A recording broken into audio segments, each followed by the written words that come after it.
Meus irmãos, a paz do Senhor a todos. Estamos aqui mais uma vez para compartilhar a palavra de Deus com todos. Todos me conhecem, sou o presbítero Rodney Fernandes, trabalho na Assembleia de Deus Ministério de Santos. Meu pastor setorial, pastor Samuel Sabino, grande abraço, nosso pastor. Estamos no bairro Serra do Cafezal e neste momento estou aqui no bairro Barnabés, congregação também Assembleia de Deus Ministério de Santos. Essa rádio tem sido uma bênção na vida de tantas pessoas. É um canal que tem abençoado muita gente e temos de usar todos os recursos que temos para ajudar as pessoas. A nossa missão na Terra não é outra senão de levar fé e esperança para aquelas pessoas que precisam. A priori, eu já quero dizer a você que está nos assistindo, chame aí o seu amigo, chame os seus parentes, manda mensagens aí no WhatsApp, avisa que estamos ao vivo. E eu tenho uma palavra de Deus para compartilhar com vocês. Muito importante, você que tem a sua Bíblia, pode pegá-la.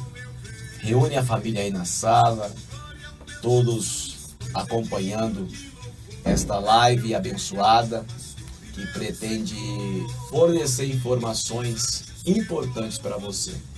Tá bom? Você que está aí no Facebook, eu quero agradecer a sua presença, a sua audiência aqui conosco. Você pode aí estar fazendo também o seu comentário, a sua pergunta. Você que depois quiser dizer alguma coisa sobre algum benefício que você está tendo por estar ouvindo esta palavra, tem toda a liberdade. Deixo aqui já um abraço a todos vocês que estão nos assistindo. Que Deus abençoe ricamente a sua vida. Grandemente mesmo, é o nosso desejo, é o que nós desejamos a todos vocês, tá bom? Então, dando um minutinho aí para vocês já se organizarem e compartilha já essa live para mais pessoas, já coloca esta live aí à disposição dos seus amigos, compartilha, fale, olha, está tendo uma live agora. Uma palavra abençoada estará sendo ministrada, tá bom? Hoje vamos falar sobre o pecado e a salvação. Você que gosta muito da teologia, você que gosta da filosofia, você que gosta de história, você que gosta de observar a vida, como são as coisas que nos cercam diariamente. Então eu quero convidar você a participar conosco. E a nossa regra de fé e conduta é a palavra de Deus. Tudo que nós falamos precisa ter base bíblica. Eu sempre digo isso. Todas as pregações devem ser centralizadas em Jesus Cristo. Porque a Bíblia, de Gênesis a Apocalipse, tem como figura central o próprio Cristo.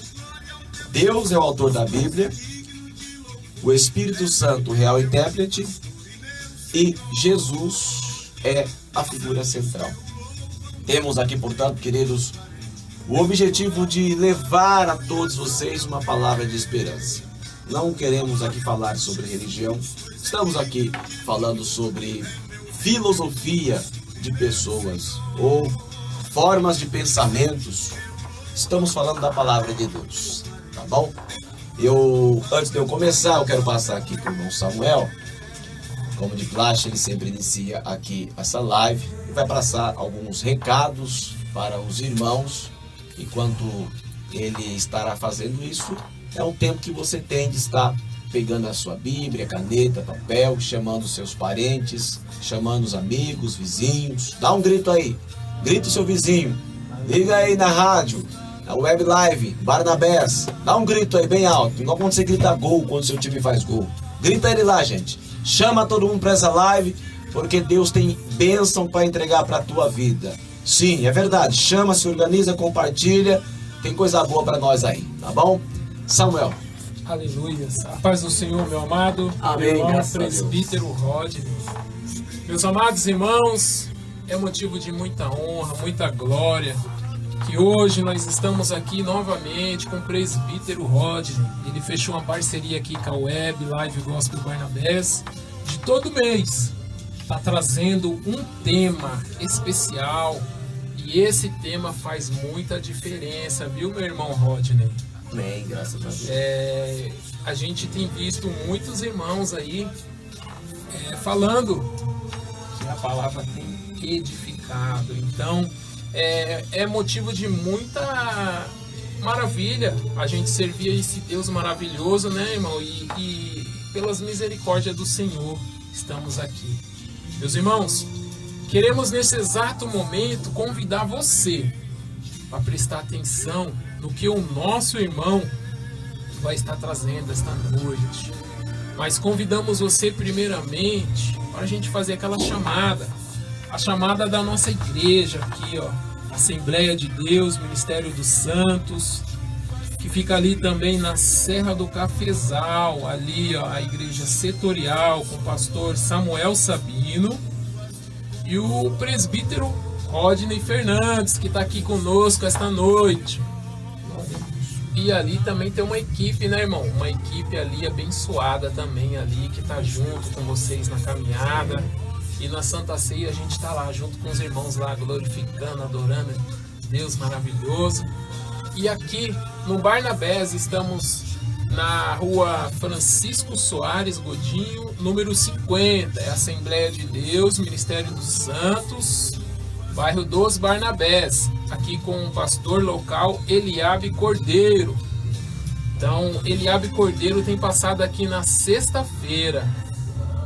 E ele falou, meu irmão, que bênção, que bênção. Eu falei, graças a Deus, pastor.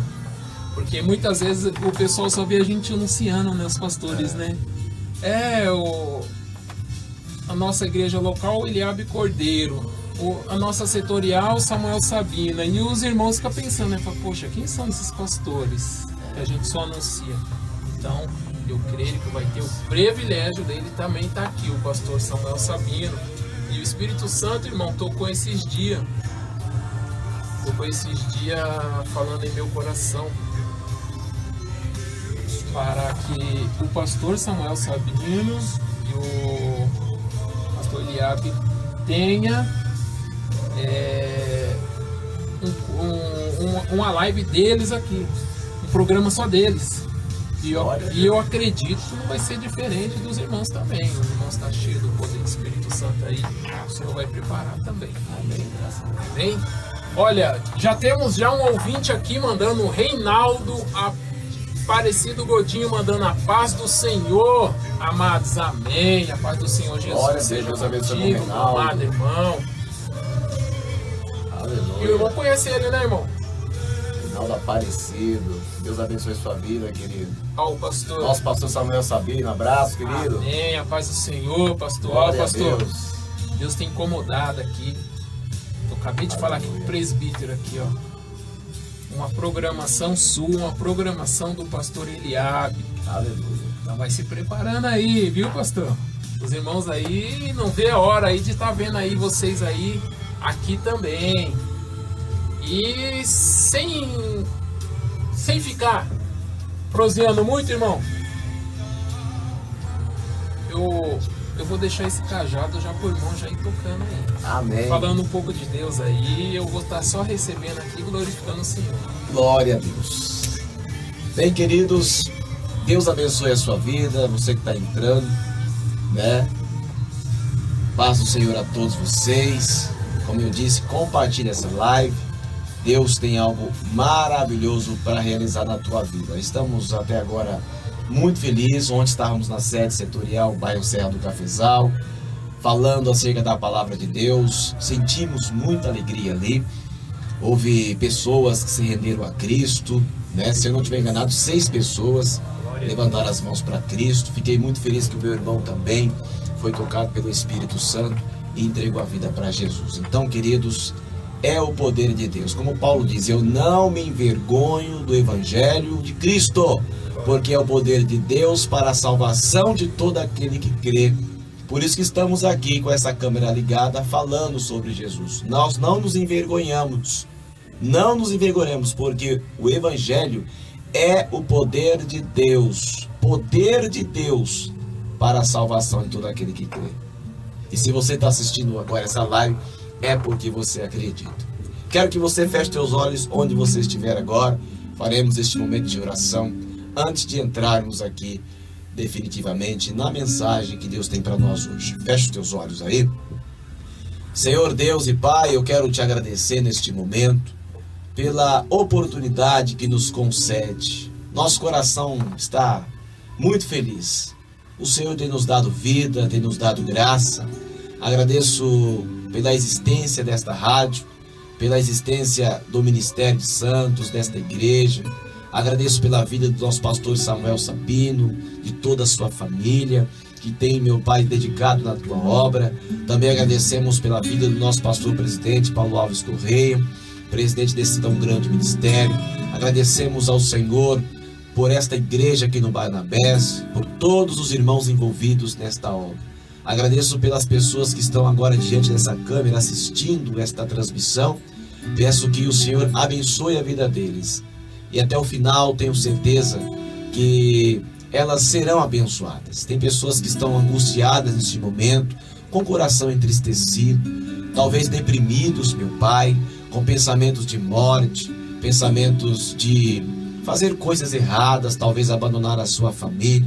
Pessoas, Pai, estão desesperançadas. Tem tanta gente agora me vendo, nos ouvindo.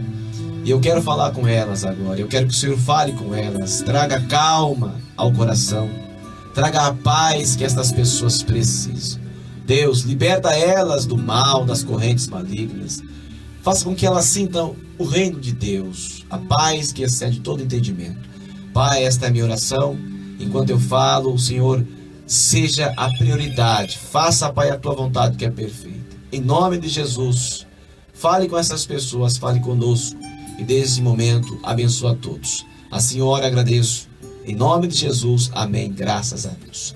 Queridos, eu quero que você abra a sua Bíblia em Romanos, capítulo 3, versículo 23 e 24, que diz: porque todos pecaram e destituídos estão da glória de Deus, sendo justificados gratuitamente pela sua graça, pela redenção que há em Cristo Jesus.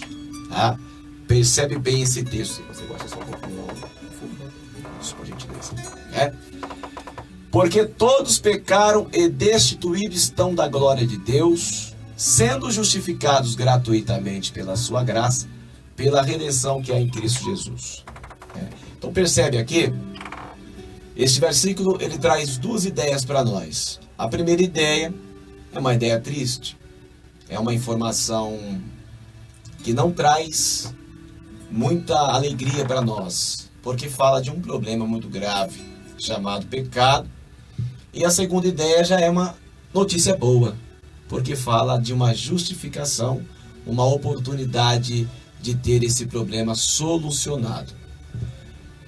O pecado é algo muito falado. Você que frequenta igreja, ou você que ouve pregações, assiste cultos, seja na igreja, seja pela internet, seja através de qualquer meio de comunicação, ou talvez livros que você lê, você vai encontrar muito a palavra pecado.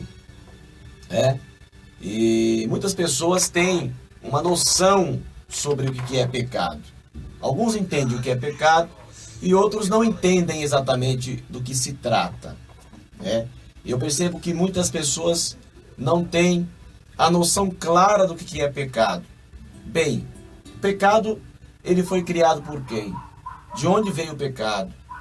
Como ele surgiu? O que é pecado? Como eu venço o pecado? Quais são as consequências que ele pode causar na vida do ser humano? Primeiro, gente, a existência do pecado é uma realidade. Isso é claro para todo mundo. Tá? A questão do pecado é claro, é uma realidade clara diante de todos nós. Bem, existem várias evidências que nós temos para pensar a respeito desse problema, né?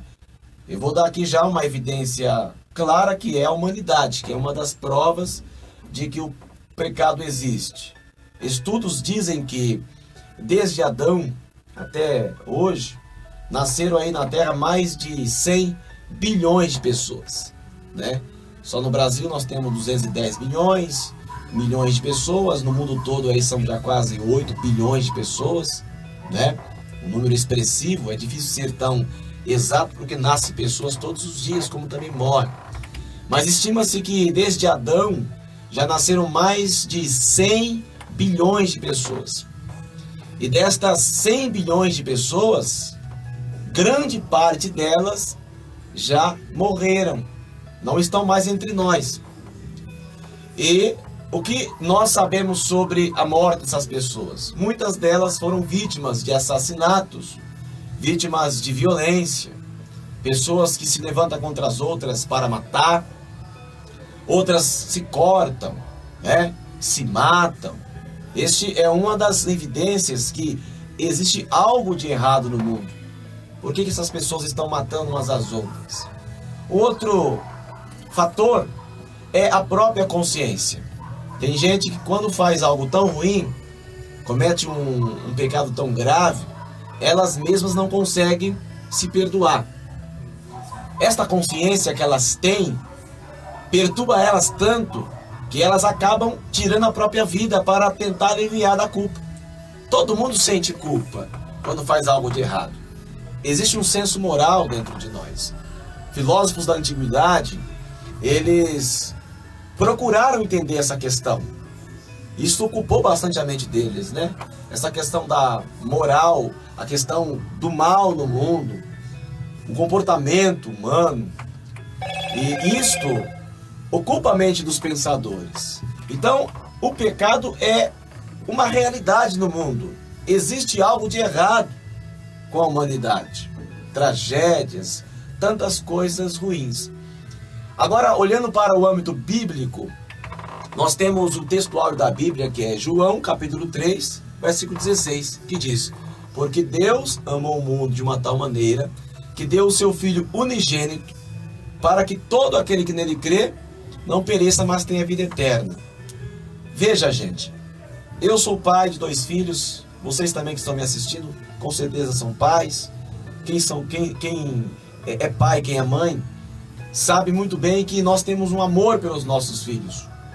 E como pais nós protegemos, nós queremos que os nossos filhos tenham saúde, sejam prósperos e não queremos que eles sofram.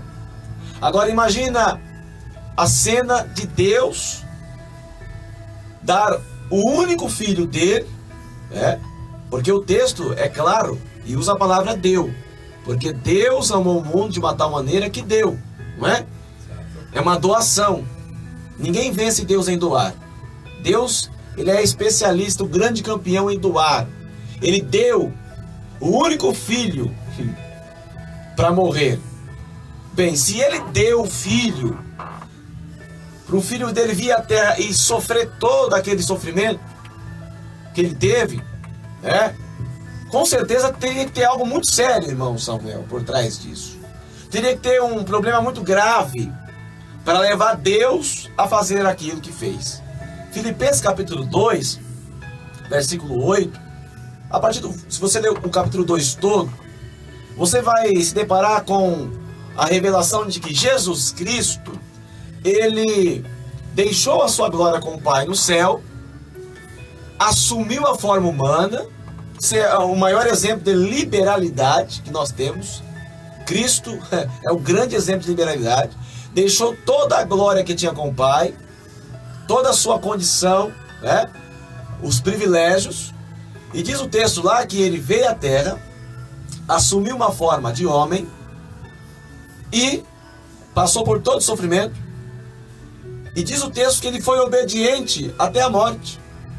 Ele obedeceu a Deus em tudo. Entende isso? Alguém deixando o céu e vindo para a terra para poder morrer por nós. Então ele não ia sair do céu à toa, gente, para vir para cá, até porque ele não precisava disso. propósito muito maior do que imaginamos, né? Um propósito muito maior. Então, Jesus não sairia do céu, gente, e viria aqui para morrer por nós. Se analisarmos, nós só trouxemos problemas, né? Então, gente, o que tiraria Jesus do céu e o faria assumir uma forma humana, vir à Terra, se não fosse algo tão especial? Eu quero que você pense nisso. Algumas pessoas já avaliaram a minha pregação e disseram que a minha pregação é muito filosófica. E quem ouve minhas pregações sabe. Eu uso muito a filosofia porque eu aprendi com Jesus, né? Ele sempre fazia as pessoas pensarem. Quando faziam perguntas para ele, ele fazia uma outra pergunta. Lembra quando disseram para ele que a mulher tinha sido pega? João capítulo 8, a adúltera, foi pega no ato adulterando. Quiseram o quê? Apedrejar a mulher. E ele disse, olha, quem não tem pecado, atira a primeira pedra. Ele provocou o raciocínio das pessoas. Ele sempre fazia esse tipo de coisa, né? Levando as pessoas a pensarem. Ele usava as escrituras, dizia, vocês nunca leram, nunca viram isso, nunca estudaram isso. E Jesus era um exímio leitor, estudioso das Sagradas Escrituras. Tá? Capítulo 4 de Mateus, quando tem a tentação, a palavra que ele usa contra Satanás é, está escrito. Então quer dizer, se está escrito é porque ele leu, certo? Então Jesus, ele sempre usava também esse método filosófico, e eu gosto de pregar assim para que você pense a respeito dos textos bíblicos. Por que Jesus deixaria o céu e viria à terra? Teria que ter um problema muito grave. Tem um problema sério, gente. Tá bom? Diz a Bíblia, no Gênesis capítulo 1, que Deus criou o mundo. No princípio criou Deus os céus e a terra. E a terra era sem forma e vazia. E havia trevas sobre a face do abismo. Percebe que a terra estava sem forma e estava vazia. Se você observar Isaías 48, versículo 18, Isaías 45, 18, salvo engano, o profeta diz que Deus não fez a terra vazia, mas ele fez a terra para ser habitada. Se o profeta diz que Deus não fez a terra vazia, mas fez para ser habitada, então o que aconteceu com a terra que ela ficou sem forma e vazia? Pense, Porque o versículo 2 de Gênesis capítulo 1 diz que a terra estava sem forma e vazia, e o Espírito se movia sobre a face do abismo. Aconteceu alguma coisa para a terra perder a forma, para ficar vazia. Entende o que aconteceu? Alguma coisa aconteceu. Então, depois que isso aconteceu, nós temos a narrativa de como Deus fez todas as coisas. E, capítulo 2, versículo 7, se não estiver enganado, Deus cria o homem segundo a sua imagem e semelhança. E de acordo com a narrativa bíblica, Deus fez o homem perfeito, tá? E é bom lembrar que quando diz que Deus fez o homem segundo a sua imagem e semelhança, gente, não fala da aparência física. Porque, de acordo com João capítulo 4, Jesus tem uma conversa com a samaritana. Ele diz que Deus é espírito. Espírito não tem parte, não tem corpo. Tá? Então Deus é um ser que tem personalidade, um ser inteligentíssimo, é o Deus supremo.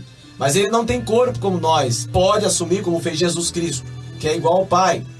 Ele é um com o Pai. Você pode conferir isso em João 17. Ele e o Pai são um. E diz que assim como Jesus e o Pai são um, o desejo dele era que nós também sejamos um com ele. Então, se Jesus é um com o Pai, então ele também é Deus. E sendo Deus, ele pôde assumir um corpo. Por isso que ele entende muito bem o seu sofrimento.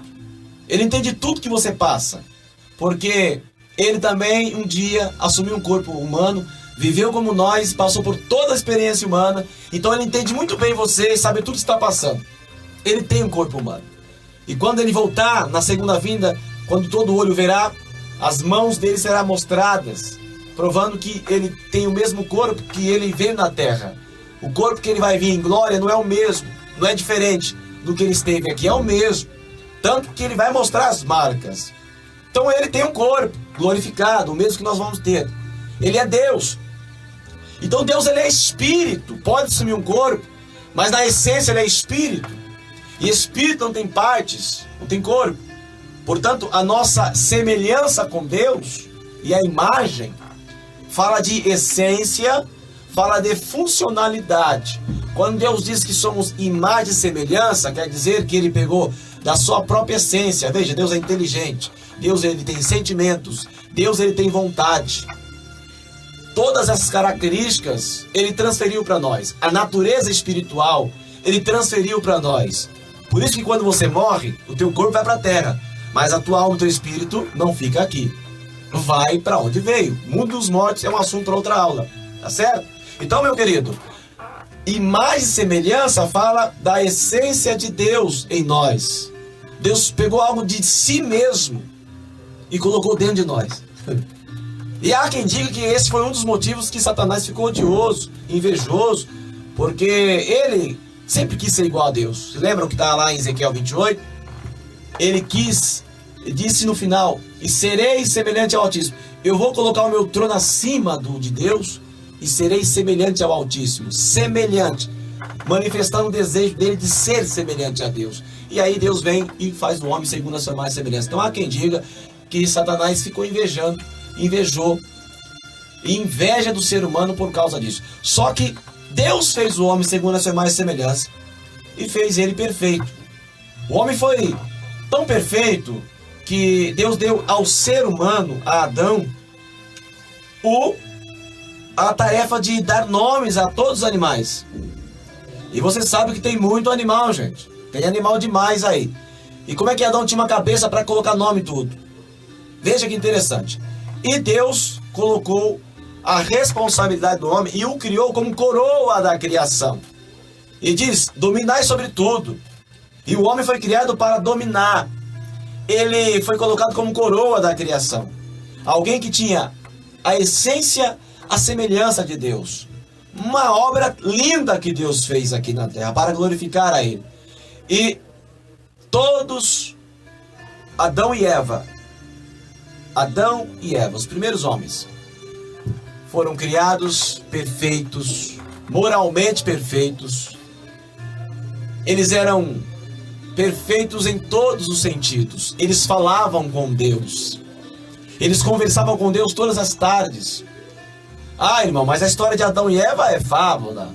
Talvez você está me assistindo, você deve ser adepto de alguma outra seita, alguma outra religião, ou já leu isso em algum outro lugar. Muitas pessoas acreditam, pode pensar que isso é uma fábula, né? Uma ideia, mas nós temos várias evidências, não é o escopo dessa mensagem. O próprio apóstolo Paulo, quando ele trata em Romanos acerca do homem, ele retrata o ser humano como seres verdadeiros, como os primeiros homens que existiram na Terra. A Bíblia explica a Bíblia interpreta a Bíblia. Então nós temos que pegar outros textos que falam a respeito do assunto. O apóstolo Paulo, segundo o maior pregador da história, ele se retratou a história de Adão e Eva como sendo os primeiros homens da Terra. Então ele se referiu a Adão e Eva como sendo dois seres reais que existiram e foram criados por Deus. Tanto que Adão é tratado por Paulo como sendo o segundo Cristo, que Jesus é o segundo Adão. Então temos o primeiro Adão, que foi tentado lá no Éden e caiu, e Jesus é chamado o segundo Adão, que foi tentado no deserto e venceu. Então Paulo trata Adão e Eva como sendo reais, figuras reais. O próprio Cristo, quando ele vai falar sobre, o casamento, fazem questionamentos sobre isso com ele, ele dá uma explicação sobre o casamento e no final ele fala assim, sobre o divórcio, se era permitido ou não divorciar. No final ele fala, olha, no começo, no princípio Deus criou macho e fêmea.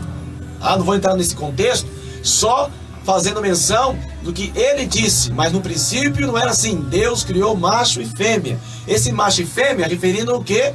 A Gênesis, ao que diz em Gênesis, que Deus criou o macho e a fêmea, isto é, Adão e Eva, tá certo? Então, querido, Adão e Eva são figuras reais, e tem outros textos bíblicos, outros apóstolos, evangelistas também falaram acerca de Adão, se referindo a figuras reais. Então Adão e Eva foram os primeiros homens da história que se registram, tá?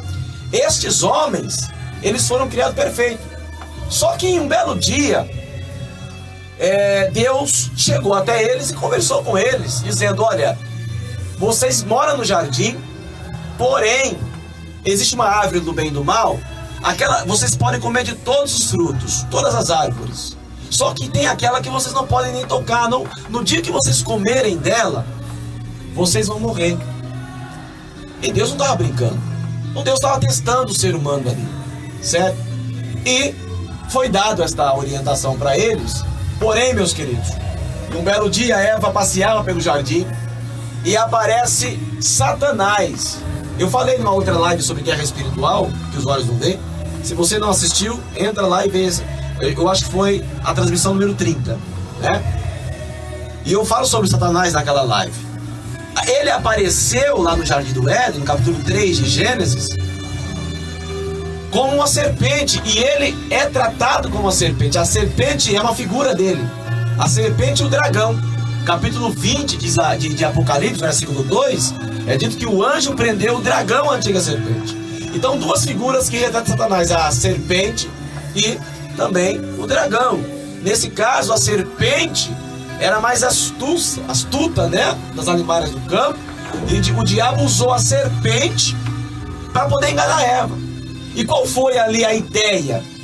Ele tentou convencer Eva de que Deus não falava sério, quando disse que se eles tocassem naquela árvore, morreriam. E resumindo a história, Eva preferiu dar ouvido à serpente do que ouvir a voz de Deus. Como muitas pessoas hoje preferem ouvir a voz do mundo, preferem ouvir a filósofos que nada tem a ver com Deus, preferem acreditar no que Platão ensinou, no que Aristóteles ensinou, do que Schopenhauer ensinou, do que Nietzsche ensinou, do que Flávio Josefo e tantos outros homens, historiadores, Eusébio, Tertuliano, do que acreditar no que a Bíblia diz. Tem tanta gente que vai citar segundo o historiador fulano de tal.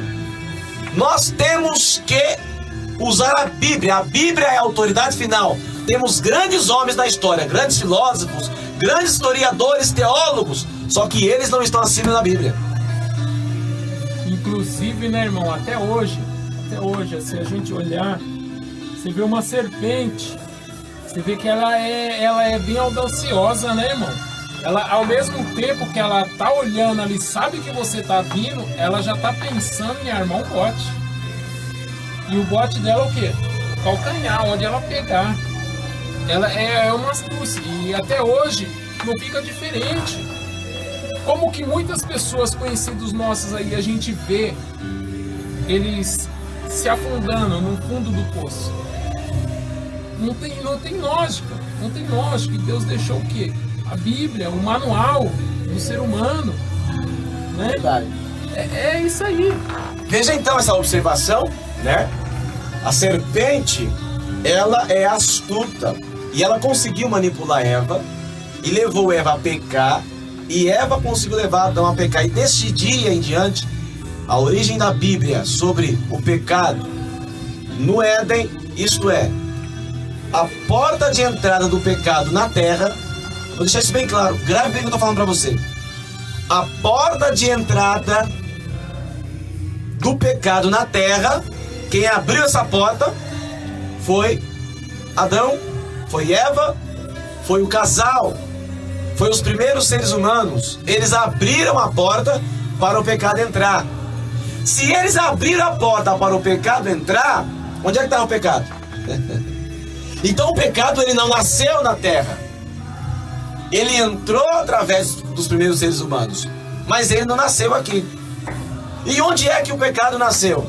Queridos, biblicamente falando, você pode depois verificar na sua Bíblia, capítulo 28 de Ezequiel, você vai encontrar uma analogia, como eu já disse na live anterior aqui, que toda vez que Deus vai se referir a Satanás, ele usa alguma coisa para referir. Ele usa uma referência.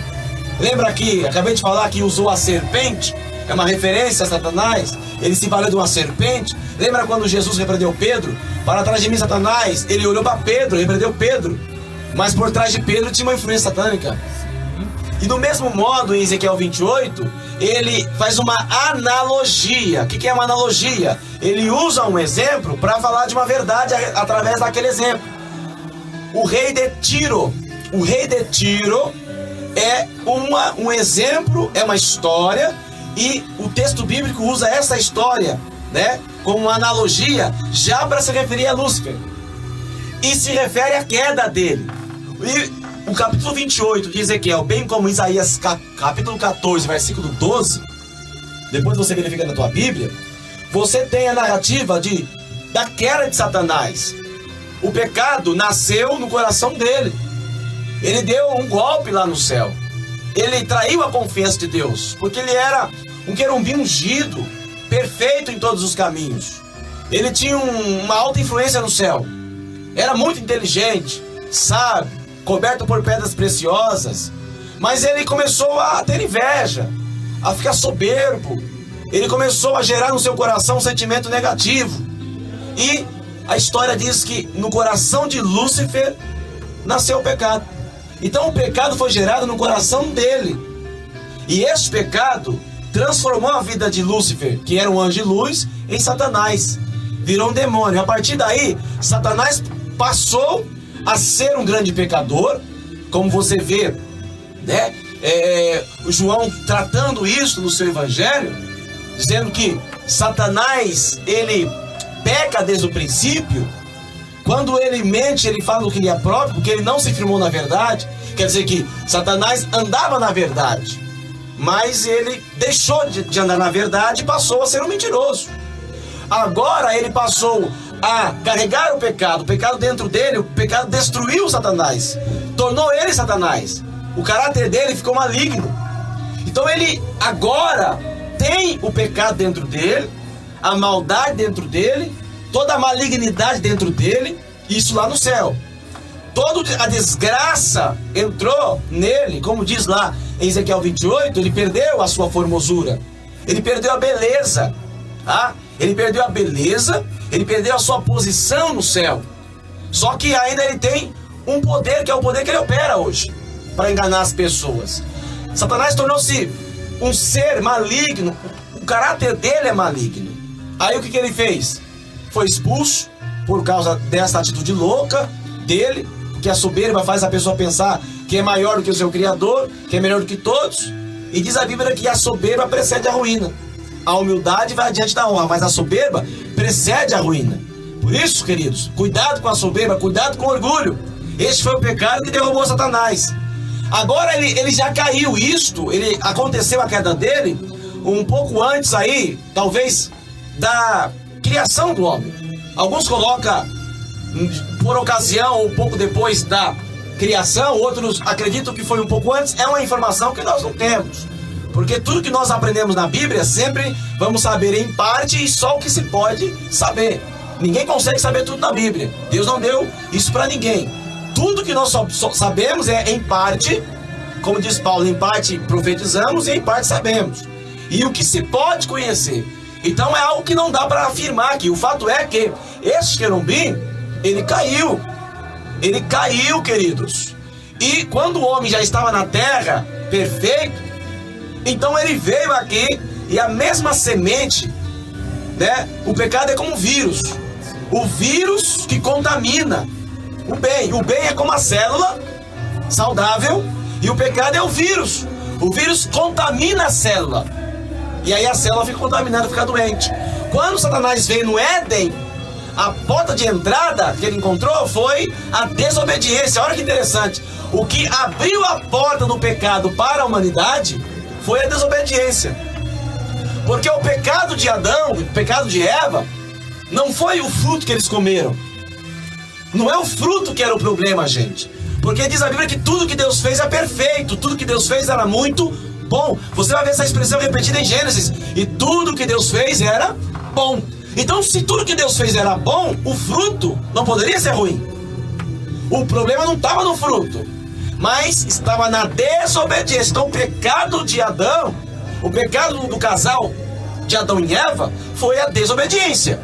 E foi a desobediência que abriu a porta do pecado para contaminar a humanidade. A célula, né, que é o bem, a inocência que havia em Adão, a perfeição, foi contaminada pelo vírus pecado. Quando o vírus entra, gente, na humanidade, diz a Bíblia que toda a humanidade ficou submetida à desgraça, porque agora a natureza de Adão, que era perfeita, ela sofreu uma decadência. Você vai ver a narrativa bíblica que Deus, por causa do pecado, a serpente foi amaldiçoada, que ela andava de pé, inferência do texto, porque a maldição foi que agora ela andaria sobre o seu ventre, rastejando.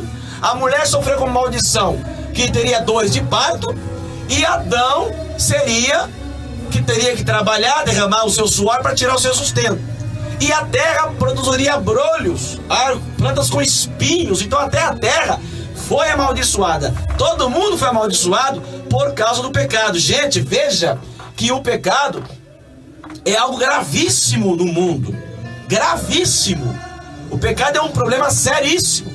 Então quando ele entrou na terra, nesse dia lá no Éden, começou a desgraça. Primeira coisa que trouxe de consequência, a separação de Deus. Porque o primeiro problema que o pecado causa, gente, escuta isso, Isaías 59, versículo 2: os vossos pecados e as vossas iniquidades faz separação entre vós e o vosso Deus. O que separa, a única coisa que separa o homem de Deus, quando eu falo homem, eu falo de Esh no hebraico, espécie humana. A única coisa que separa a humanidade, a espécie humana de Deus, é o pecado. Isaías 59, versículo 2. A primeira coisa que aconteceu foi separação. Deus havia dito seriamente que se eles comessem, morreriam. E ela comeu o fruto, mas morreu. Quando ela comeu o fruto, a primeira morte que ela teve 3 mortes, tá? A primeira morte que ela teve foi a morte moral, porque ela olhou para si e viu que estava nu. Antes não via que estava nu, estava perfeito. Mas depois que ela comeu, Deus falou: se comer vai morrer. Primeira morte, moral. Olha, eu estou nu, por isso se esconderam. Porque tem gente que vai para a igreja às vezes, né? Tá tão carregado de culpa que não consegue mais se assentar nas primeiras fileiras do banco da igreja. Vão lá para trás. Ou tem medo de ir para a igreja com vergonha. Irmão, você não precisa ter vergonha. Deus, Ele sabe a sua condição. Deus sabe o porquê que você vive essa vida que você vive. Deus sabe o porquê que você faz essas coisas. Deus entende tudo. Então você não tem que se vergonhar. Você tem que chegar diante de Deus, falar a Ele o que te incomoda, e Ele tem a solução para o teu problema, querido. Não se envergonhe do seu pecado. Aleluia. Confessa a Deus. Quando eu falo não se envergonhar do pecado, é não se envergonhar para não se aproximar de Deus. Não deixe o pecado te dominar, manter você na desgraça. Não deixe que ele te envergonhe. Eu não vou lá na porque lá só tem santo e eu sou um pecador, querido. A Bíblia diz que os sãos não precisam de médico, mas os doentes. Jesus é a solução para o nosso problema. Então ele está querendo encontrar com você. Adão, ele morreu. E qual foi o sentimento que eles tiveram? A morte moral trouxe a vergonha como consequência. Eles se esconderam. Você pode ser essa pessoa que está se escondendo. Você está tentando se esconder. Mas eu tenho uma informação para você. O Salmo 139, se eu não estiver enganado, lá diz que: para onde fugirei eu do teu espírito? Em qualquer parte do mundo que o ser humano for, o salmista disse, eu posso ir às partes mais profundas da terra. O Senhor ali está. Onde quer que eu vá, Deus está presente, irmão. Ninguém pode fugir de Deus. Onde você for, Deus vai te enxergar. Não adianta querer se esconder. E Deus está te vendo agora. E está dizendo, não se envergonhe. Dê uma chance para o Senhor Jesus, querido, minha querida. Para Ele resolver o teu problema. Os dois, Adão e Eva, se esconderam. Primeira morte, morte moral. Segunda morte, morte espiritual. A palavra morte no grego, thanatos, sabe o que significa? Separação. Morte não significa extinção, deixar de existir. Morte é separação. Esse é o sentido da palavra morte. E quando fala de morte espiritual, é uma separação espiritual de Deus. Naquele momento, o ser humano ficou submetido à separação de Deus. A vida espiritual deles se foi. Eles perderam aquele contato que tinham com Deus. Aquela comunhão com Deus se foi. Porque espiritualmente eles morreram. Tanto que um querubim foi designado a estar lá no jardim para guardar o jardim. E Adão e Eva foram expulsos do jardim por causa do seu pecado. Então eles foram separados de Deus. E por que Deus fez isso? Porque Deus, Ele é santo, e santidade não se mistura com pecado. Deus, diz a Bíblia, que Deus não pode pecar. Deus não pode ser tentado e a ninguém tenta, diz Tiago. ele não pode pecar. É contra a natureza de Deus. Tenta misturar água com óleo, não consegue. É contra a natureza do elemento natural, sabe? Não dá. Então Deus não pode pecar, e Deus é santo, e santidade não se mistura com o pecado. Por isso que se o ser humano está no pecado, ele não pode estar com Deus. O que João diz lá, né, no 1 João, na sua epístola, no capítulo 1, ele fala que quem peca não é de Deus, certo? Quem vive no pecado não é de Deus. Quem vive no mundo não é de Deus. Você vai entender isso depois. Não quer dizer que quem está lá fora, quem não é crente, sabe, não é de Deus. O sentido, querido, está ligado ao pecado. Porque se Deus é santo, como é que o pecado pode coabitar com a santidade? Não tem como. Não tem como. Não tem como. Tá? Não dá. E uma que a pessoa também não consegue resolver nada na vida. Não consegue. Então, queridos, tem que ter a consciência de que o pecado, ele, primeiro, trouxe morte moral para os seres humanos, Adão e Eva. Depois morreram espiritualmente, foram expulsos do jardim, perderam a comunhão com Deus. E terceiro, morreram fisicamente, Adão não está mais entre nós. Então Deus falou sério quando ele disse que morreria se pecasse. E eles morreram moralmente, espiritualmente e também fisicamente. Estas são as 3 consequências que o pecado trouxe para a humanidade. A partir daquele dia, querido, a desgraça do pecado entrou na vida humana, corrompeu a natureza santa do homem, e agora a natureza que era santa e perfeita passou a ser uma natureza decaída, pecaminosa, uma natureza que não consegue por si mesma se achegar a Deus. Depois disso, no capítulo 3 de Gênesis, foi expulso os primeiros seres humanos do jardim do Éden, e aí diz a Bíblia que Adão e Eva tiveram um filho, Caim e Abel. E Caim se levantou contra o seu irmão Abel e o matou. Temos aí a história do primeiro assassinato, homicídio da história, que foi praticado por Caim. Aí já é um sinal que o mal já estava na terra, porque alguém já com um coração odioso conseguiu matar o seu próprio irmão. Veja os efeitos funestos do pecado. A partir de vez que aconteceram no começo do mundo, tanto que Deus teve que mandar um dilúvio para a terra. Por que você acha que Deus mandou um dilúvio? Por causa da maldade. Ele diz: o meu espírito não vai mais contender com o espírito do homem. Eu vou destruir todo mundo. Preservou apenas Noé e sua família. E aquela arca representa quem? Cristo, que é o único salvador da humanidade. A partir dali, meu querido, o pecado, ele está na humanidade. Ele teve o seu momento, o seu início, foi terrível. Mesmo depois que Noé desceu da arca e continuou a sua vida, a multiplicação dos seres humanos, a natureza de Noé continuou sendo pecaminosa. A natureza de Noé continuou sendo errante. Porque, infelizmente, gente, aprenda uma coisa: a nossa natureza humana, ela é pecaminosa. Ela é contaminada pelo vírus do pecado. Todo mundo está doente. O que eu disse aqui? O que eu li em Romanos 13:23? Porque todos pecaram. Veja que a palavra pecaram está no passado. Todos pecaram e destruíram estão da glória de Deus. Todos pecaram. Ah, mas eu não estava no tempo de Adão. Como é que eu pequei? Você herdou a natureza dele. É uma herança. É a natureza que nós temos, decaída. A natureza, gente, está contaminada. Pensa no coronavírus, que andou contaminando um monte de gente, trazendo efeitos terríveis. Alguns se recuperaram, outros morreram. Pensa o pecado como sendo um coronavírus, muito pior, é claro, mas na ideia de ser um vírus que contamina a humanidade. E é um vírus que só tem um antídoto para ele. Só tem um antídoto para esse vírus. Só tem um antídoto. Ah, aí você fala: irmão, se eu nasci então, como está na Bíblia, todos pecaram. Todo mundo que nasce, nasce no pecado, certo? Então, Isaías 59 diz que o pecado separa o homem de Deus.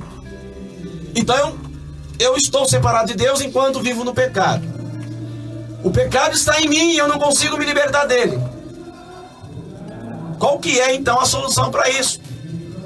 Lembra que eu falei para você? Deus olhou para a terra, não viu um justo sequer. O problema foi estabelecido na terra, que é o pecado, o vírus. Agora, vamos ter que encontrar uma solução. Lembra quando o coronavírus surgiu? Não tinha vacina? O mundo todo correndo atrás de uma vacina? Para tentar conter? E nenhuma delas é 100%? Não é? Você não sabe disso? Então, o vírus do pecado entrou no mundo, contaminando as pessoas. Por causa do pecado, as pessoas matam umas às outras, as pessoas adulteram, traem, as pessoas mentem, que é uma característica de Satanás, as pessoas são soberbas, são orgulhosas, as pessoas são blasfemas, as pessoas são infames, as pessoas fazem tanta coisa errada, querido, tanta coisa ruim que acontece, que as pessoas fazem, porque a sua natureza é pecaminosa. Não adianta, você pode ser uma pessoa muito informada, muito estudada, muito culta. A sua natureza é pecaminosa. A sua consciência diz isso. Quantas vezes você faz coisa errada e você sente culpa? E você que está me assistindo aí, quantas vezes tem vontade de se matar porque fez coisa errada? E matar até aquela pessoa que talvez fez um mal pro teu familiar e você quer se vingar dela. Vingança, ódio, né? Viu lá na Rússia e Ucrânia aquela briga toda? Por que eles estão brigando? Israel, a faixa de Gaza em 2018, lembra aquela confusão toda? Guerras. O mundo todo em guerra, gente. Vamos acordar que tem coisa errada neste mundo. O pecado está crescendo, está graçando no mundo de maneira terrível. E muitas pessoas não estão percebendo isso. Agora, deixa eu voltar o raciocínio para você. Se realmente então nós estamos com todo esse problema de pecado, né? Tem gente que tem sentimentos baixos, inferiores, sentimentos de ódio, rancor. Por que isso? Porque a sua natureza, gente, ela está contaminada pelo pecado. Pode tomar Buscopan, dipirona, pode tomar o que você quiser. A sua natureza vai continuar fraca. O que Jesus falou sobre a natureza? Ele falou o seguinte: vigiai e orai. O espírito está pronto, mas a carne é fraca. O que ele quer dizer com a carne é fraca, gente? Carne é fraca quer dizer que a natureza humana, ela é decaída, ela está contaminada. Sabia que a carne não se converte? A nossa carne não se converte. Quando Cristo veio à terra, a justiça de Deus disse: para resolver o pecado, uma pessoa perfeita, sem pecado, que tem o sangue puro, precisa morrer. Alguém tem que morrer pelo outro. Então era um sacrifício substitutivo, vicário, tá? Quem tinha que morrer na cruz não era Jesus, era nós. Só que nós não tínhamos condição alguma de pagar a nossa própria dívida, gente. A nossa dívida com Deus é muito cara, é muito alta. Se você é uma pessoa que crê em Deus, sabe que Deus existe, tem que saber mais sobre Ele e sobre a sua obra. Então Deus criou um plano de salvação espetacular. Diz a Bíblia que Deus, olhando para a terra, não viu um justo sequer. Não tinha. Por isso que eu citei para você, Filipenses capítulo 2, que Jesus veio do céu, assumiu a forma humana, tá? Para morrer. Por quê? Porque o ser humano pecou no corpo. Nós pecamos no corpo. Como nós pecamos no corpo, então tinha que ser um sacrifício no corpo para poder resolver nosso problema. Por isso Cristo assumiu o corpo e morreu em nosso lugar, mas ele morreu para ter efeito, ele tinha que ser puro, tinha que ser perfeito. E Cristo em tudo foi tentado, porém sem pecado, perfeito em tudo. Jesus nunca pecou, tanto que o milagre, a maneira como ele foi criado, como foi gerado, porque Cristo é pré-existente, tá? Ele não nasceu em Maria. Quando ele veio em Maria, ele já existe muito tempo. João capítulo 1. Só esse texto, poderia citar outro para você, mas João 1 diz o quê? No princípio era o verbo estava com Deus e o verbo era Deus. O verbo se fez carne e habitou entre nós. Então está falando da pré-existência de Cristo. Cristo já existia antes de Maria. O que está lá em Isaías, eu acho que é 13, se não estiver enganado, né? O Cordeiro morto, o Cordeiro de Deus que foi morto antes da fundação do mundo. Então Cristo existe antes do mundo existir, tá? Então, vamos lá.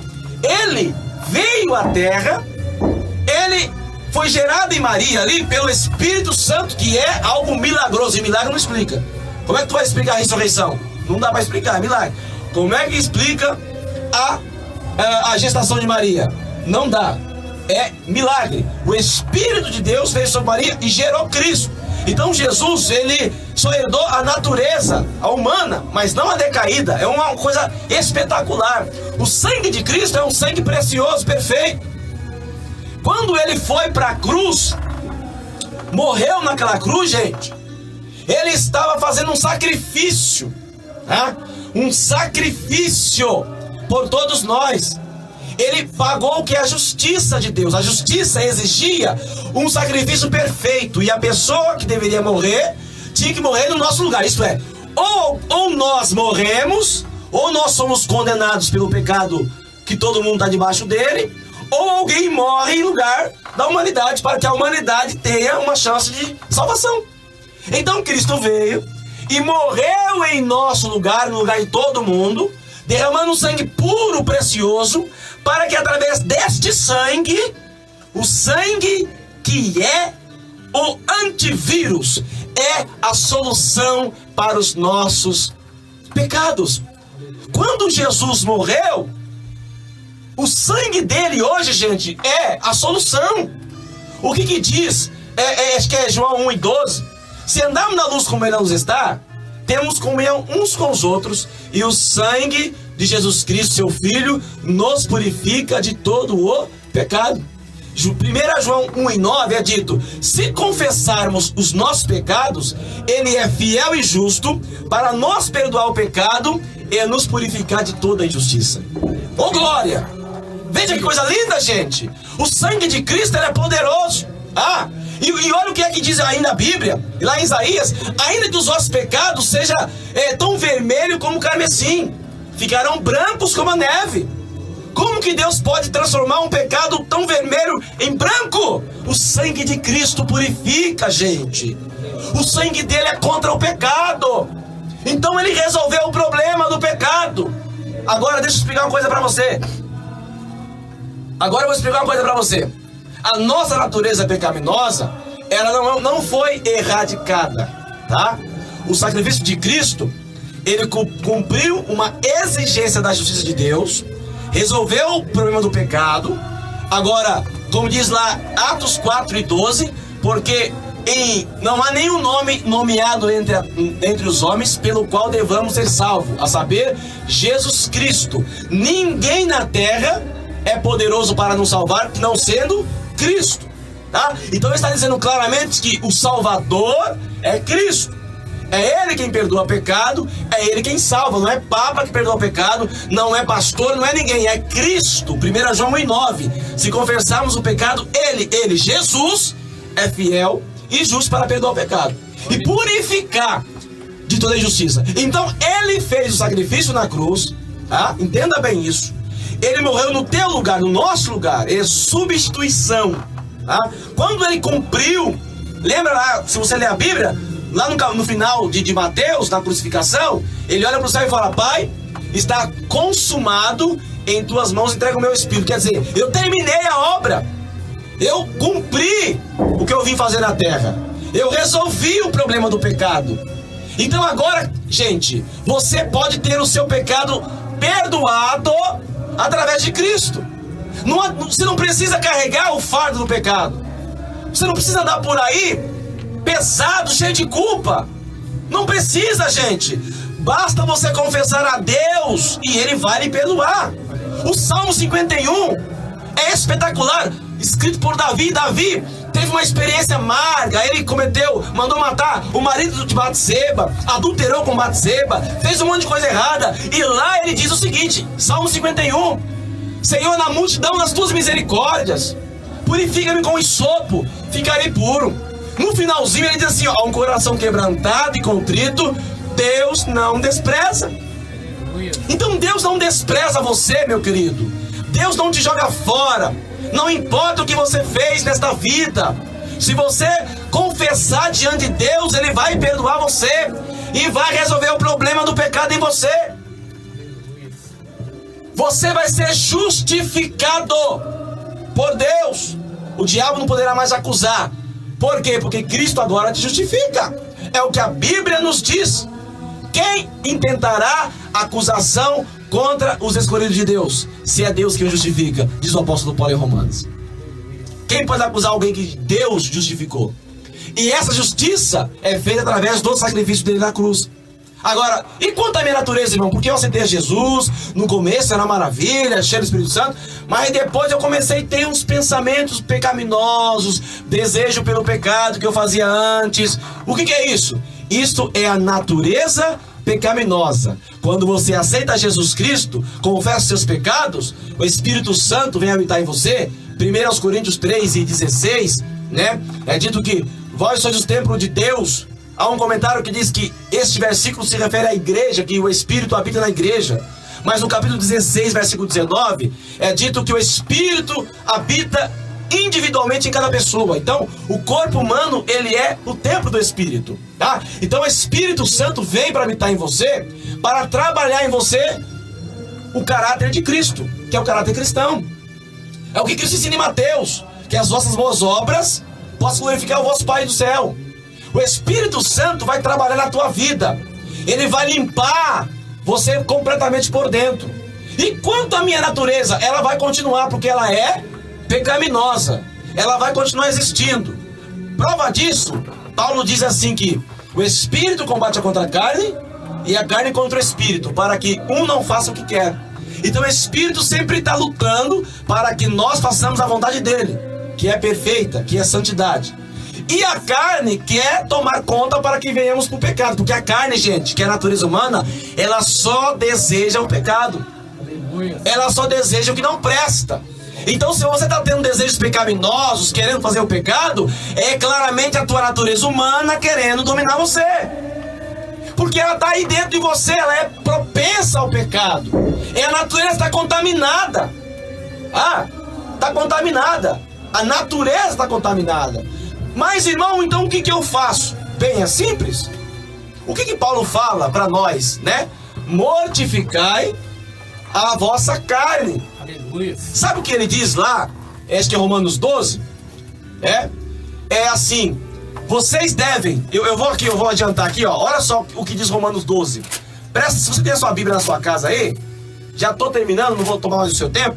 Veja só. Capítulo 12 de Romanos. Rogo-vos, pois, irmãos, pela compaixão de Deus, que apresenteis vossos corpos em sacrifício vivo, santo e agradável a Deus, que é o vosso culto racional.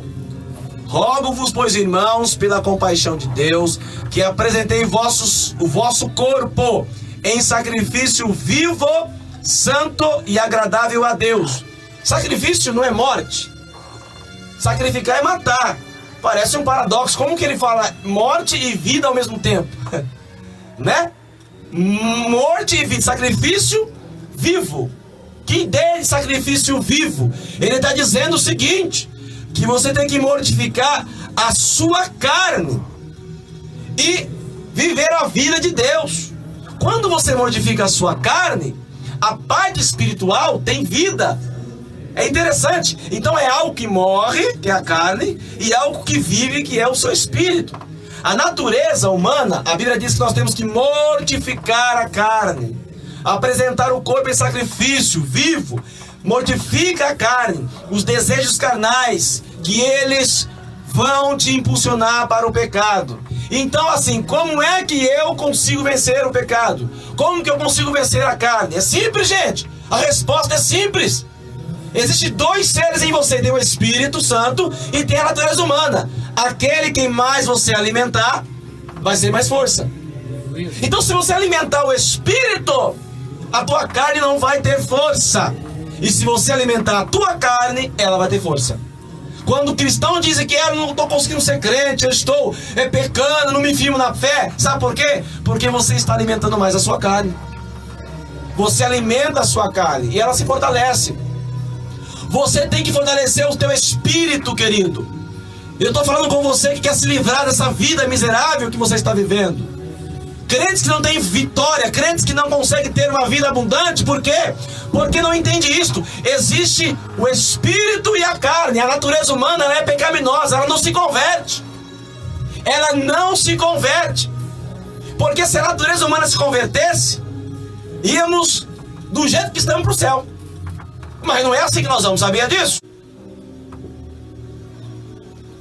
Queridos, estamos com problemas aqui, está caindo a live, está tendo queda de energia, está complicado aqui a gente continuar, mas eu vou finalizar aqui, vou finalizar essa palavra dizendo que o processo simples, primeiro vem um arrependimento do pecado, segundo, confissão. Jesus disse: aquele que confessar diante dos homens será confessado diante do meu Pai. 1 João 1,9, aquele que confessa o seu pecado recebe o perdão de Deus. Depois que há a confissão, como resultado você tem o perdão de Deus.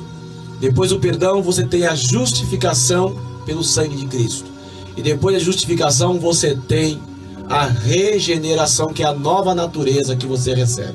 Se eu não estiver enganado, 1 Coríntios capítulo 5, versículo 17 é dito: se alguém está em Cristo, nova criatura é, as coisas velhas se passaram, tudo se fez novo. Então, é uma nova vida em Cristo Jesus. A partir daí, o que vai acontecer? Um processo chamado de santificação. Santificação não é um processo único. Santificação é um processo contínuo. Então, você, todos os dias, você vai se santificando. A palavra santificação vem de santo. Santo significa separado, né?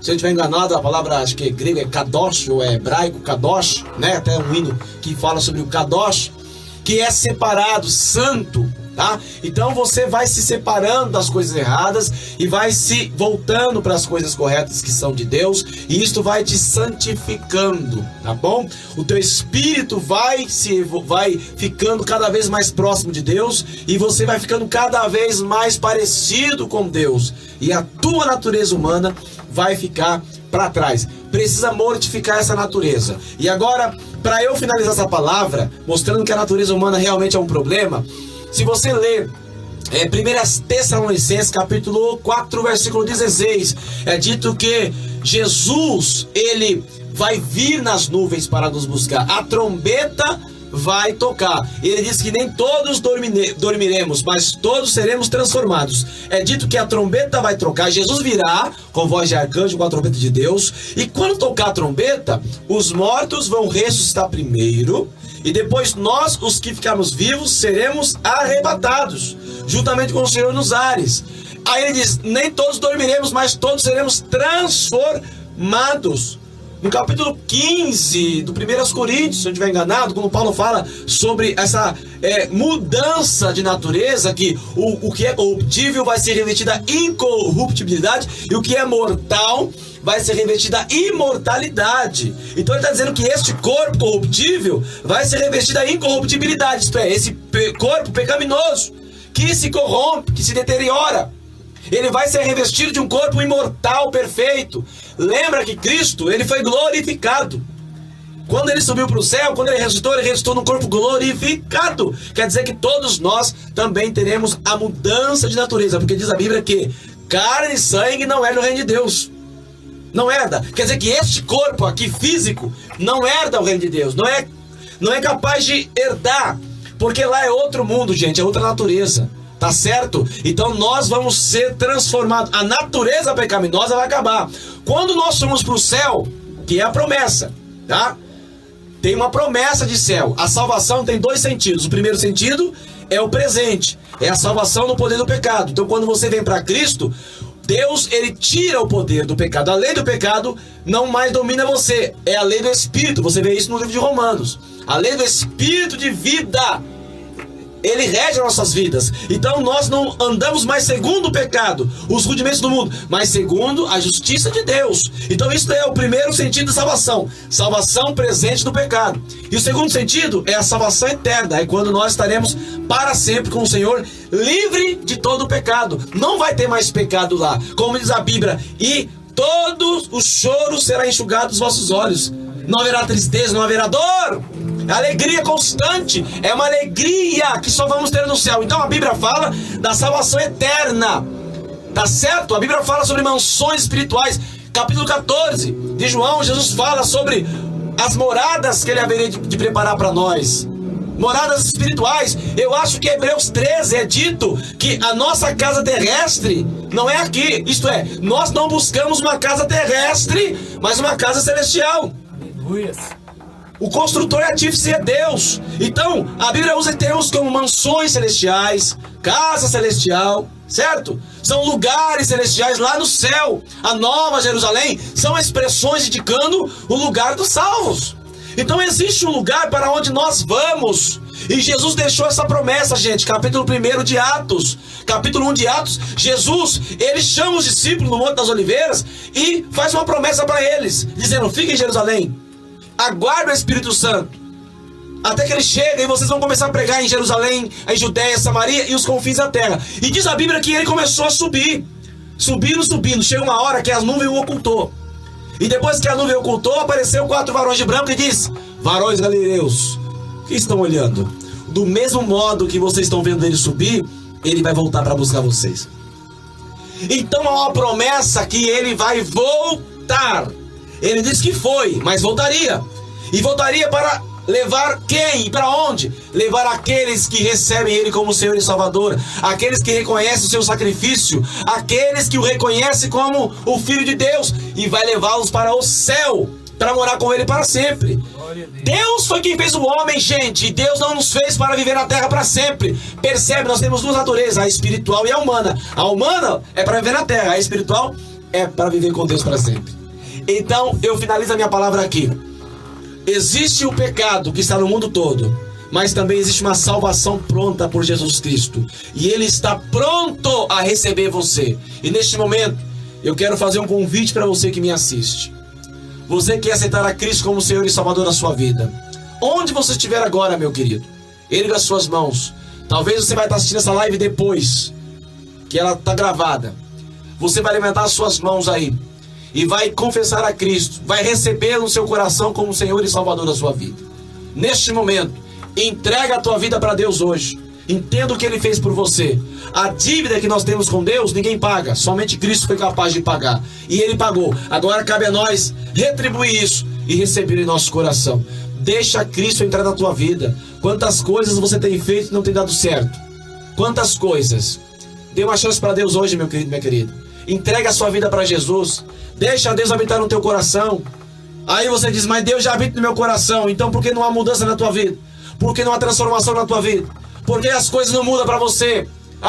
Então abre a porta do coração e deixa Deus entrar definitivamente. E quando Deus fala assim para recebermos como Senhor, Ele quer dizer: eu quero dominar a sua vida. Eu quero ser o teu Senhor. Eu quero conduzir você, não infringindo o seu livre-arbítrio, mas conduzindo você. Deixa Ele ser teu Senhor hoje. Não seja você Senhor da sua própria vida, mas deixa Deus fazer isso por você. Vou orar agora para você. Levanta a tua mão. Receba Cristo na tua vida hoje. Ele fará uma grande obra, e o Espírito Santo virá na tua vida e vai lhe fazer entender esta revelação poderosa que é a palavra de Deus. Faça isso agora. Senhor Deus, essas pessoas estão ouvindo esta palavra. Temos falado acerca da tua revelação. Tua palavra tem sido pregada aqui, meu Pai. E essas pessoas ouviram. E essas que estão agora erguendo as mãos e recebendo o Senhor como Senhor e Salvador das suas vidas. Escreve o nome delas no livro da vida, Senhor. Receba eles na sua família. Abençoa estas pessoas. Que elas sejam tremendamente abençoadas, transformadas. Que com certeza elas vão se tornar novas criaturas, meu Pai. Recebe elas agora. Que elas possam sentir a paz e a alegria no seu coração. Eu oro e agradeço, meu Pai. Em nome de Jesus. Amém. Graças a Deus. Que Deus te abençoe ricamente e lhe prospere sobre a terra. Convido você a fazer uma visita na nossa igreja aqui no Barnabés, congregação do Barnabés, aqui, e na nossa sede setorial ali no bairro Serra do Cafezal. Nosso pastor Samuel Sabino está lá conosco, é nosso pastor setorial.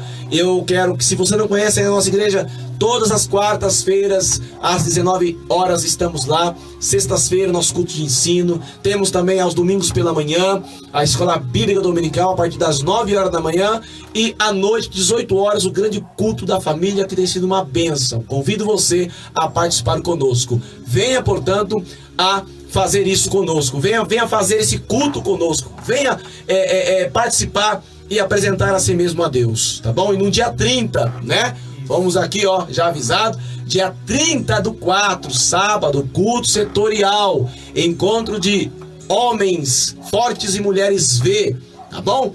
Vamos estar reunindo a nossa sede setorial, bairro Serra do Cafezal, às 19 horas. Você é o nosso convidado. Venha participar conosco. Tem sido uma bênção, uma bênção. Sábado estivemos lá em Cajati, foi uma bênção. Domingo foi a nossa sede setorial. E agora, dia 30, vai ser o encontro geral e você não pode perder. Nosso convidado especial, dia 30/4, já marca na tua agenda aí, ó. Marca isso, coloca aí. 30/4, 2022, bairro Serra do Cafezal, Assembleia de Deus, Ministério de Santos, 19 horas, nós estaremos lá querendo Deus. Participe conosco, tenho certeza que vai ser uma bênção. Forte abraço a você, graça e paz, Deus te abençoe. Aleluia.